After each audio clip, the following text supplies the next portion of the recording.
All right, let's talk about Omar Fateh. He just won the mayoral endorsement at the Democratic Farmer Labor Party convention, which is basically, I think it's like akin to just the Democratic Party in Minnesota, or at least specifically Minneapolis. Anyways, I have an article here. We're going to talk about Omar, his background, some of his legislative accomplishments, and basically what he's all about. But he essentially is a democratic socialist, similar to Mamdani. Now, policy wise, I don't think he is as far left as Mamdani, even though both of them, if you were to compare them to like Europe and Western countries in Europe, they are like centrist, okay? We're talking very basic things here: higher minimum wage, better public education, free higher education, public housing. What else? Increasing taxes on the rich. Just very basic things. Okay, like just very basics, very basics. And he does have a little bit of controversy surrounding him. We'll touch on it a little bit. Some of it is some things that he's been kind of adjacent to, and then other things are just purely racist. That's the best way to put it. Anyways, Omar Fateh wins mayoral endorsement at chaotic DFL convention. The Minneapolis DFL Party convention ended Saturday night in a chaotic flurry of activity that saw State Senator Omar Fateh claim the party's endorsement for mayor. Why it matters: the young Democratic Socialist lawmaker's victory over two-term sitting mayor Jacob Frey is a major coup for left-wing critics hoping to unseat the well-funded incumbent. It's also the Minneapolis DFL's first endorsement in any contested mayor's race since at least 1997. That's crazy. What they're saying: today we witnessed the rejection of politics as usual, Fateh said in his victory speech on the Target Center floor just before 10 p.m. We just need the status quo, we know the status quo are going to do anything and everything to maintain power, he told his supporters. They'll have all the money in the world, but they don't have you.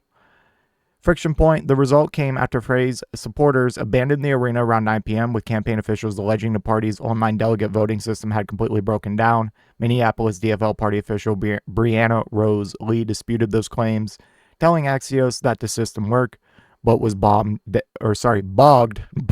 Jesus Christ, but was bogged down by slow devices and internet connections at Target Center.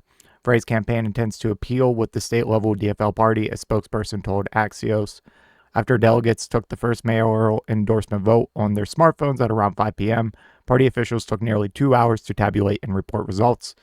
As the count dragged on, officials with Frey and Jazz Hampton's campaigns questioned whether the online system had recorded all delegates' choices, citing a smaller than expected number of votes. Lee said the campaign's math was wrong and also noted campaigns each sent out representatives to oversee a party representative as they combed through a spreadsheet of results line by line. With Frey supporters leaving and the convention facing a firm 10 p.m. adjournment deadline, the remaining delegates held an endorsement vote by essentially a show of hands. When the vast majority of remaining delegates raised their badges for Fateh at around 9:30 p.m., the convention chair declared the state senator the winner. Remaining delegates also filed paper ballots, but a complete count wouldn't be available until after adjournment. Reality check: the convention's setback for Frey does not necessarily foretell his defeat in November. Frey also finished second at the 2017 and 2021 DFL conventions before winning in Minneapolis ranked choice general election. He's also likely to go into November with considerable cash advantages. Yes, because Frey is an establishment Democrat. I know he's paid lip service in the past to being like, oh, progressive and all that. No, this is status quo. And we'll talk about some of Omar's problems, but I can already tell you he is better than Frey. We need to stop going with the safe option and the status quo. And I'm just tired of it. And I'm tired of all the fear mongering about, a democratic socialist being mayor. We get the same shit with Mamdani. People act like the status quo is so great when they're actually presented with an option that fights for the average person. It boggles my mind, and that's just how powerful money is in our politics to hammer these ads, and of course the mainstream media backing of any establishment candidate, especially Democrat. So yeah, anyways, Frey bad, Omar better than Frey, okay?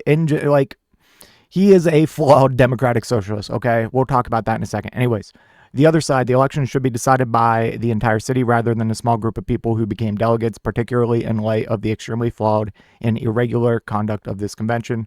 Frey's campaign manager, Sam Schollenberg, said in a statement, the intrigue, Fateh's endorsement appears to have come at least some of Dwayne Davis and Jazz Hampton's supporters crossed over to Fateh and raised their badges for him on the second ballot. By the numbers in the only round of endorsement voting reported Saturday, Fateh won 43.8 and Frey won 31.5 of the roughly 577 votes. The party's endorsement threshold is 60%. Davis reached 19.9%, shy of the 20% he needed to advance to the second ballot. Hampton received 4% and Brenda Short received less than 1%. What we're watching, how Frey challenges the results, and how State Party handles their protest. Former party chair Conrad Zibowski, a candidate for a Minneapolis Park and Recreation Board, whose endorsement process was completely upended by the voting delays, also told Axios he will likely file a protest with the State Party. Jesus Christ, man. Like, what is this? Fucking mini-election denialism with your fucking little convention voting? Give me a break. Okay. Jacob Frey, you suck. All right. Like, this is you're at the end of you're coming up to the end of your second term, and what have you done? You've made homelessness worse. You made every problem that you said you were going to fix worse. All right. Like, you're not the safe option. If anything, the Democratic Socialist is the safe option now, because we are being shown time and time again what this centrism, democratic status quo does to the country.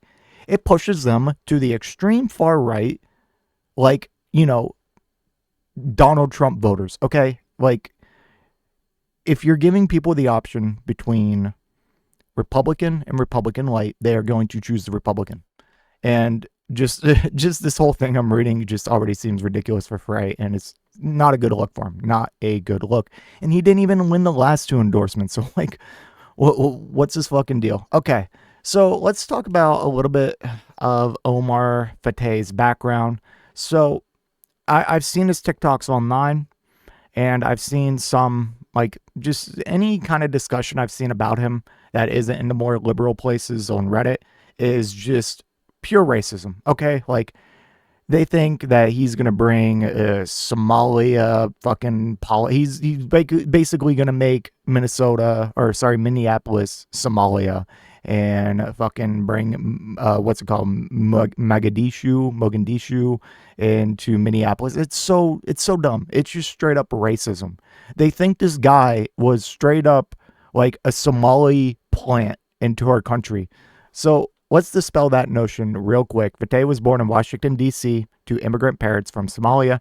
He graduated from Falls Church High School and earned an undergraduate and graduate degrees from George Mason University. Fateh spent summer breaks in Minneapolis as a child. So yes, he is a U.S. citizen, and he was born in the United States. All right.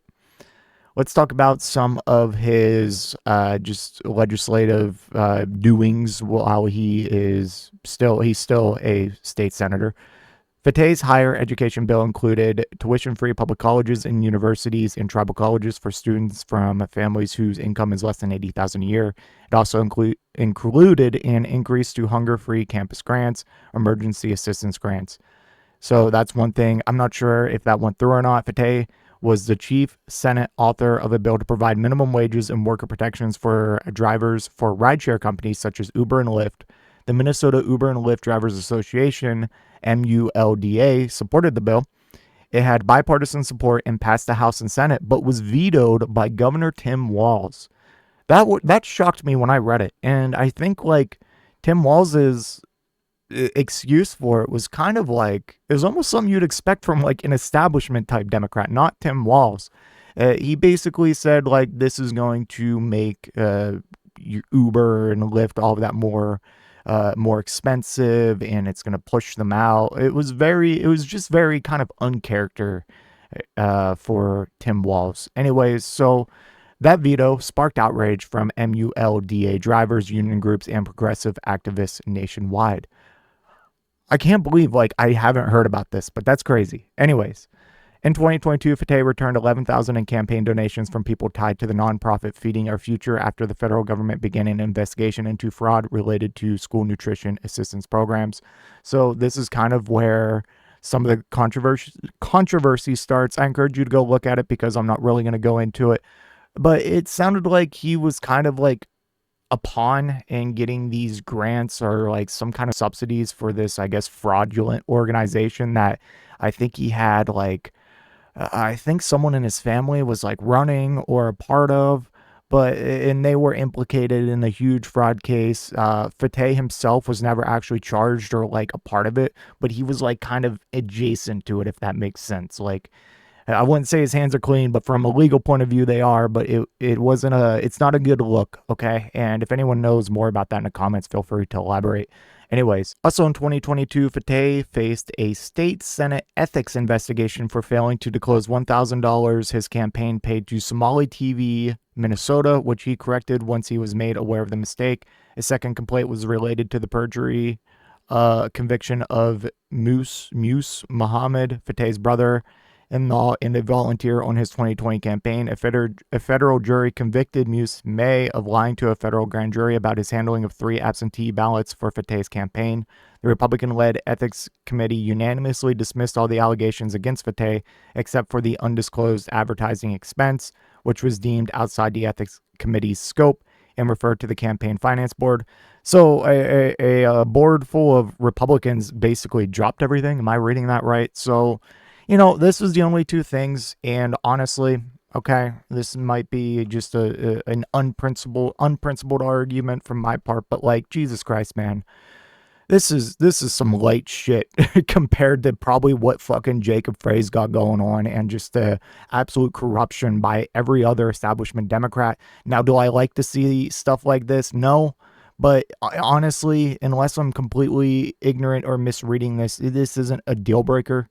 And I would still rather roll the dice on Fateh and just try to have someone different than go with the status quo for, Jacob Frey's 3rd term. Like, and seeing what's going on in New York City, like, I would like to see just more progressives and people who actually openly identify and are associated with the Democratic Socialists of America Party.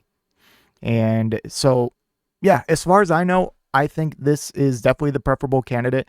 Now, if I think he would have a lot more success if he kind of got a better social media team.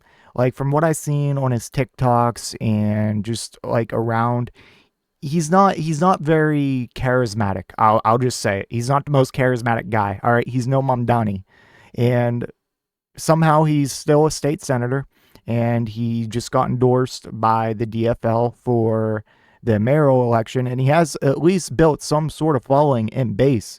Now, I'm not sure what the results are going to look like. I don't think we have polling or anything yet, but I would just like to see it. All right. And I think he could do a lot better if he got like a better social media team and practice his speaking and social media skills. Because right now, like, you could tell, like, you could see, like, he's kind of reading a teleprompter right above, like, the camera. Like, he needs to fix that a little bit. He looks like me when I'm over here looking like this and reading my notes, and I'm trying not to make it super obvious. But yeah, get a better social media presence, and just keep hammering on the progressive values, the socialist, the scary socialist values.